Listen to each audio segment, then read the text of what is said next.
Good morning. তো আজকে সকালটা শুরু করছি এখান থেকে। আমি মাসির বাড়ি থেকে আজকেই বাড়ি এসেছি ক্লাস করে একদম মাকে নিয়ে। আর আসার সময় আজকে একটা মিষ্টি নিয়ে এসেছি। আর মিষ্টিটা না খুব কমই, মানে আমাদের কাঁথিতে আমি খুব কম দোকানে দেখেছি। এটা খুব সময় সাপেক্ষ বানানোর জন্য, তো সবাই বানায় না সব সময়। তো আজকে দেখলাম তাই নিয়ে এলাম। আমার এই মিষ্টিটা খেতে খুবই ভালো লাগে। আর এক হাতে প্যাকেটটা খুলতে খুবই কষ্ট হচ্ছিল, তো তাও কোনো রকম করে ম্যানেজ করে একটু খুলেছি। যাই হোক, এই যে এই মিষ্টি কালো জামের মতনই, অনেকটা ছোট ছোট হয়। টেস্টের খুব একটা ডিফারেন্ট নেই, কিন্তু আমার খুব ভালো লাগে এই মিষ্টিটা খেতে। আর সবসময় পাওয়া যায় না, তো তাই জন্য। যাই হোক, তারপরে ফ্রেশ হলাম, ফ্রেশ হয়ে খেতে বসলাম। এই যে ভাত, শাকের তরকারি আর ছিল পমফ্রেট মাছ, যেটা ছবি তুলতে একদমই ভুলে গেছি। যাই হোক, তারপরে সন্ধ্যাবেলা একটু কাজে বসেছিলাম। তারপরে এই যে আমার মা, জন্মের ঠান্ডা চেপে গেছে আমার মাকে।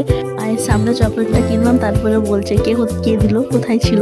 যাই হোক, ঘনিগুলো নিয়ে পালিয়ে গেছে। তাতে কেমন লাগবে জানি।